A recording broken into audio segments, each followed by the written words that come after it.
Bonjour et bienvenue sur ce TP à propos des capteurs ultrasons. Donc c'est quoi un capteur ultrason? Un capteur ultrason est un dispositif électronique qui utilise des ondes sonores à haute fréquence non audibles par l'humain pour mesurer des distances ou détecter des ondes. Il fonctionne selon le principe de l'écolation, similaire à la manière dont les chauves-souris naviguent. Donc, notre ultrason il contient 4 broches. La broche écho, la broche trigger, la broche JND et VCC. Donc, pour le montage, c'est très simple. Le JND, il sera connecté au JND de l'ESP32.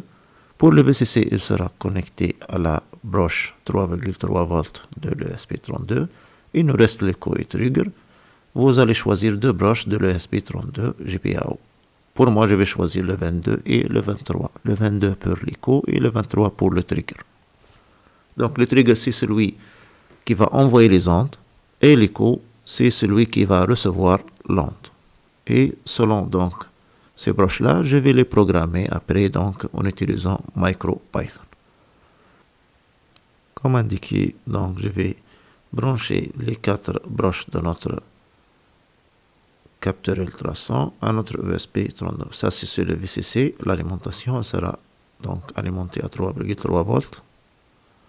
Et toujours utiliser donc votre carte de broche pour connaître toutes les broches de votre carte. Dans ce cas, on est en train d'utiliser le SP32 de Node MCU.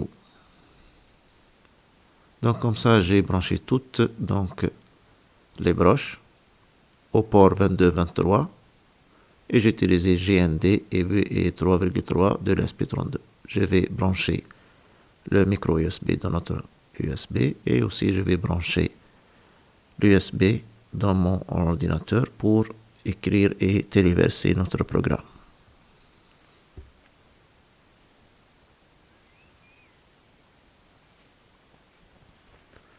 Voici le programme qui va donc nous permettre de calculer la distance à partir d'un obstacle. J'ai mis un petit obstacle qui est un autre donc plaque d'essai. Pour calculer chaque fois la distance, je suis en train de bouger donc la distance de notre plaque d'essai.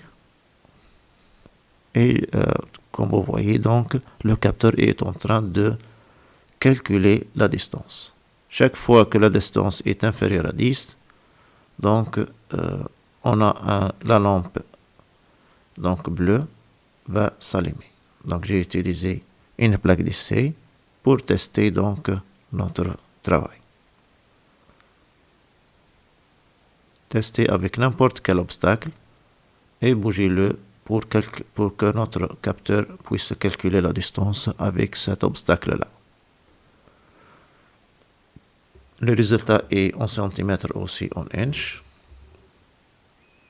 Et j'ai remarqué que le résultat est très précis.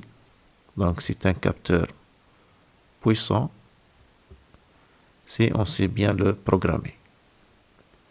On peut utiliser dans plusieurs projets.